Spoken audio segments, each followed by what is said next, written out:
The first book of Genesis, chapter 2.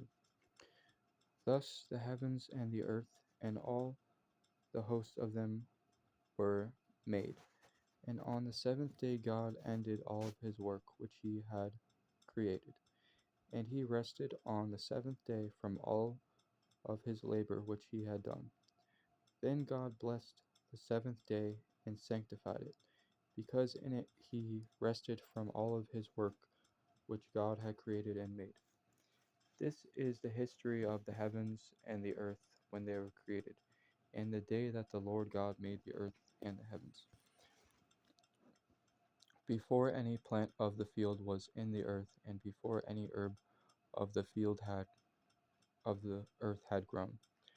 For the Lord God had not caused it to rain upon the earth, and there was no man to till the ground, but a but a vapor went up from the earth and watered the whole face of the earth. And the Lord God formed man of the dust of the ground, and breathed into his nostrils the breath of life, and man became a living soul. And the Lord God planted a garden eastward in Eden, and there he put the man whom he had formed. And out of the ground the Lord made every tree grow that is pleasant to the sight and good for food. The tree of life was also in the midst of the garden, and the tree of the knowledge of good and evil. Now a river went out of Eden to water the garden, and from there it parted and became four riverheads. The name of the first is Pison. It is the one which is around the whole land of Havilah, where there is gold, and the gold of that land is good. Bdellium and the onyx stone are there also. And the name of the second river is Gihon. It is the one which goes around the whole land of Cush. The name of the third river is Hiddekel. It is the one which goes toward the east of Assyria. The fourth river is the Euphrates. Then the Lord God took the man and put him in the garden of Eden to tend and to keep it. And the Lord God commanded the man, saying, Of every tree of the garden you may freely eat, but the tree of the knowledge of good and evil you shall not eat of it. For in the day that you eat of it, you shall surely die. Then the Lord God said, It is not good that the man should be alone. I will make for him a helpmeet fitting for him. Out of the ground the Lord God formed every animal of the earth and every bird of the air, and brought them to Adam to see what he would call them. And whatsoever Adam named each living creature, that was its name. So Adam gave names to all the cattle, all the kinds of cattle, to all the kinds of the birds of the air, and to every kind of the animal of the field. But for Adam there was not found a help fitting for him. And the Lord God caused a deep sleep to fall upon Adam, and he slept. And he took of his ribs and closed up the flesh in the place thereof. Then the rib which the Lord God had taken from the man he made into a woman, and he brought her to the man.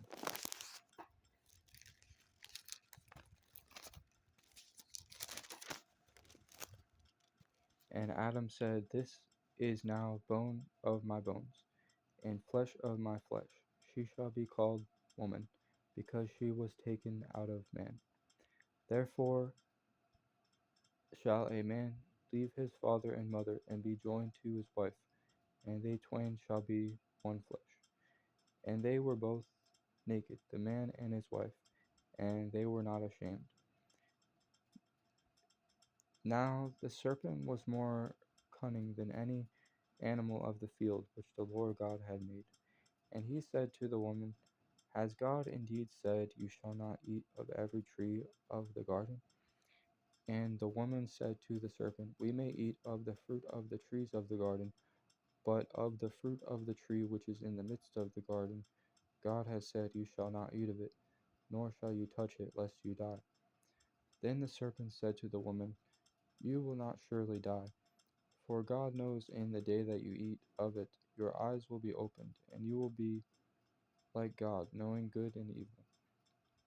Then God, then when the woman saw that the tree was good for food, and that it was pleasant to the eyes to behold, and a tree desirable to make one wise, she took of the fruit and ate it. And she gave also to her husband, and he ate also. Then the eyes of them both were opened, and they knew that they were naked. And they sewed, and it came to pass that they sewed fig leaves together, and made themselves a covering with the leaves.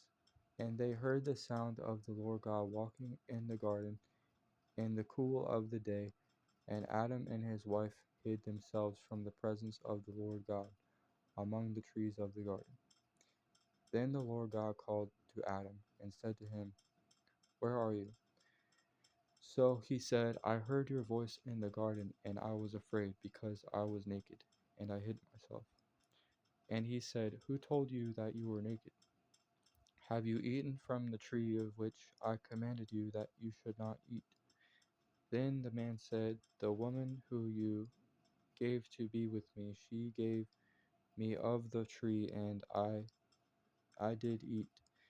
And the Lord God said to the woman, What is this thing that you have done?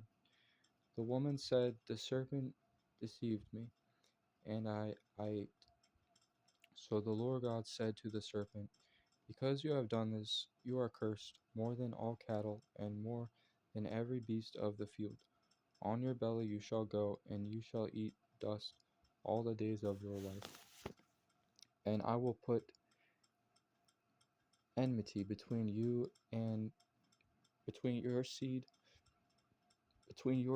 and the seed of the woman. And the serpent, and you shall bruise his heel. He shall bruise your head, and you shall bruise his heel. To the woman he said, I will greatly multiply your sorrow and your conception, and in pain you shall bring forth children, and your desire shall be to your husband, and he shall have rule over you. Then to Adam he said, Because you have heeded to the voice of your wife, and have eaten from the tree of which I commanded you, saying, You shall not eat of it, cursed is the ground for your sake. In toil you shall eat of it all the days of your life. Both thorns and thistles it shall bring forth for you, and you shall eat the herb of the field. In the sweat of your brow you shall eat bread, till you return to the ground. For out of it you were taken, for dust you are, and to dust you shall return. Then Adam called his wife's name Eve, because she was the mother of all the living. Also for Adam and his wife the Lord God made tunics of animal skin and clothed them. Then the Lord God said, Behold, the man has become like one of us, knowing good and evil.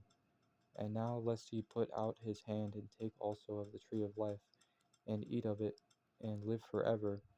Therefore the Lord God sent him out of the garden of Eden to till the ground from which he was taken. So he drove the man out, and he placed a flaming cherubim at the east of the garden of Eden, and a flaming sword, which turned every way to guard the way of the tree of life. Now Adam